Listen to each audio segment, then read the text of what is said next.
Hello, I'm Father Joe Roesch of the Marian Fathers of the Immaculate Conception. Thank you for joining us as we continue with our year-long journey reading the Diary of St. Maria Faustina Kowalska from beginning to end. Today we have a letter from St. Faustina to her friend Sister Justina, written from Prandnik, from 1938. Prandnik, 1938. Jesus, Mary, and Joseph. Dearest Sister Justina, thank you for your letter, sister. Forgive me for not replying sooner, but I am praying for you, sister, and prayer is more useful than writing. I am convinced that you love the Lord Jesus and that you immolate yourself before him as a sacrificial offering through active love. May our offering be silent and pure, so that only his divine eye may take delight in it. I think you have already made considerable progress in the interior life, sister. I am now already close to death, and am waiting for God's call with longing. However, I do not know when this will happen. I am writing these few words with a trembling hand, because I am consumed by fever. It seems to me that this is my last letter to you, sister. Please pray very much for me, because I am in need of prayer. I am still in Prandnik, but I do not know for how much longer. Oh, how good it is to live one's entire life solely for God. Then, too, love increases in the last hour. Oh, sister dear, let us love Jesus intensely, for love drives out fear.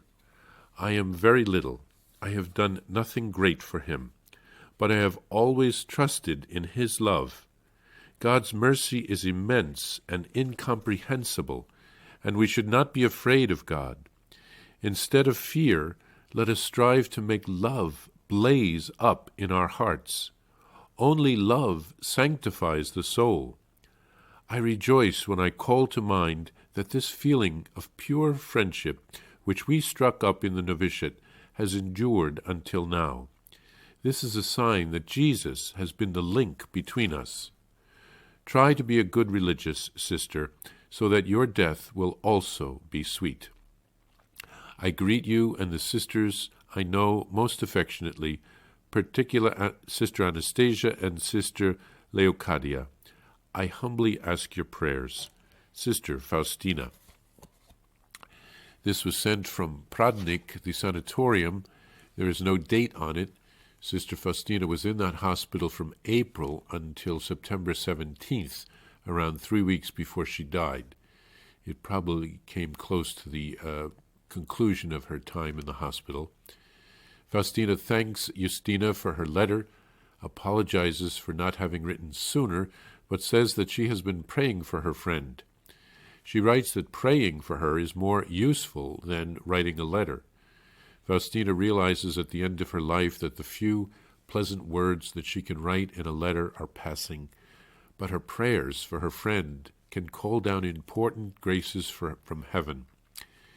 She judges that Justina has made progress in her interior life. It is 4 years since her friend's final vows. How could Justina not make progress, having a friend like Faustina praying for her and encouraging her? Faustina realizes that the end of her life is near. She has sought to live her life for God alone. She calls on Justina to love Jesus with all her heart. She says this casts out all fear. Faustina feels that she has done nothing great for Jesus, but all of the little things that she did with love add up to a holy life. She says she always trusted in Jesus' love. Trust is the key. This is what gives permission to Jesus to fill us with his love and his mercy. She writes about God's mercy being immense and incomprehensible. There are hints of her supernatural life, but she says nothing explicitly. She writes about love transforming our lives. She rejoices at their long-time friendship, which has perdured despite the distance of time and place. Faustina writes that Jesus has been the link between them as two sisters who are consecrated to him. And she calls on Justina to be a good religious until the end of her life, so that she too will have a death that will be sweet. Faustina lived 33 years on earth. Justina was almost 81 when she died. No doubt she kept close to her heart all of the lessons that she had learned from Saint Faustina during her lifetime. Justina lived to see the opening of the beatification process of Saint Faustina. It must have been fascinating for her to discover through the years the depths of Saint Faustina's spiritual life and her extraordinary supernatural experiences, which she had kept hidden even from her friends in the community. It's also very beautiful that Faustina continued her correspondence with her friend even until the end of her life. Faustina is a friend to each one of us. Let's call on her and ask for her prayers and intercession.